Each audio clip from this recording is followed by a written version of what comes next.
So we had to decide from the beginning what things were comparable between Aiden and Marcus and what things would be different. We focused on parkour. We wanted Marcus to be a lot better at parkour than Aiden. And we're not talking about just like climbing on things, but like being able to like flow and chain moves together. So he's a pretty good fighter, but he's got some interesting quirks too. He's a more expressive guy. We've tried really crazy. We got it. The new idea for hacking in Watch Dogs 2 is to let the player create his own solutions. We're adding a lot more depth to hacking. So you have a lot more control, a lot more flexibility in how you hack the world. So one big category of hacking in Watch Dogs 2 is the entire branch of pushing remote controls to its limit. One of the big things on Watch Dogs is hacking vehicles. I think this is a real game changer because vehicles are everywhere in the world, and if you can hack into the drive system of a car, you can pretty much drive it wherever you want. So making sure if you see a forklift in the world, it shouldn't be a forklift. You can just like move the box up, down. You should, just like a camera, press a button and become that thing. One of the core things that we're doing is we're opening up the game with Watch Dogs 2. You can hack every character. You can hack every car in the game. And you can hack most of the electronics within the city. So that's a lot of... So if you want to play the game completely non-lethal and not actually kill anybody, you can totally do that. We're playing with a lot more crafted items and a lot more of little devices that you can use.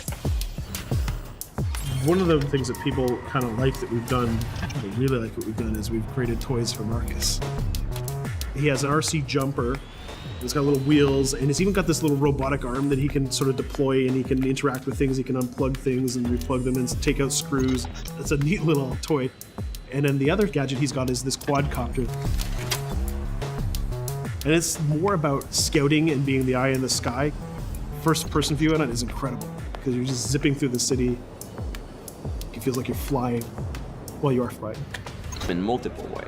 For example, I could hack one person and distract them, have their phone ringing so they look at their phone to create a distraction. Later on in the game, you'll also be able to do things we call mass hacking, which is, well, why only hack one if you can hack them all? There's one thing that I really believe about Watch Dogs players is that there is no Watch Dogs player. There are many types of Watch Dogs players. You should be deciding how you want to play the game. So that means you can play a mission full gun blazing, that's the way you like to play, full stealth, or through hacking only, project yourself in computers, take control of electronics, influence people, and try to get to your goal that way.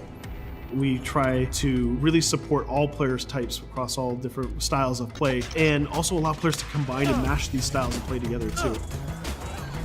If you've been playing a certain way for a while, we want the game to kind of challenge you to try different things, but also not force you into playing the game a certain way.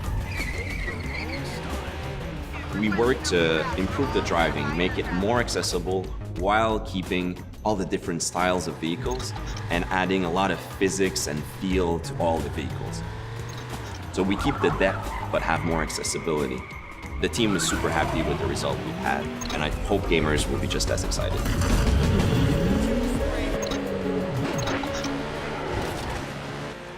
We are very excited by the potential of what we call seamless online. We start doing that in Watch Dogs 1, so we're expanding on that. We cross path with friends in the city. So you playing in single player and you're crossing path with another player who's also playing in single player. Both of you are members of DedSec, so you're friends, and you can just walk up to each other, you'll say hello, hit the button, and form a co-op team. And what we're going to be showing in the next couple of months is an example of how those things work together to create magical gameplay moments.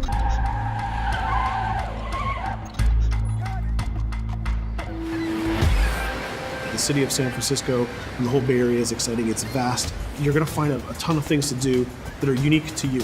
Basically build your own moments. You know, create a situation that you start laughing at and you say, wow, this happened, and you want to share it with friends. You don't want to just be like a roller coaster or a theme park ride where I go through all the same beats as everybody else. You decide what you want to be spending your time doing. That can be multiplayer, that can be focusing on stories, that can be just exploring the world. Whichever activity you do, we're going to make sure you get rewarded to get you closer to the end game. That's kind of the promise we're making to gamers.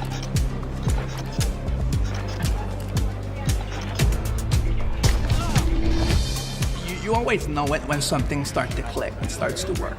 Everything changed. You stop seeing individual components, animations, or texture maps or vehicles. You just start to see the experience as a whole. It changes on the floor. People get excited about it. This is it. It exists.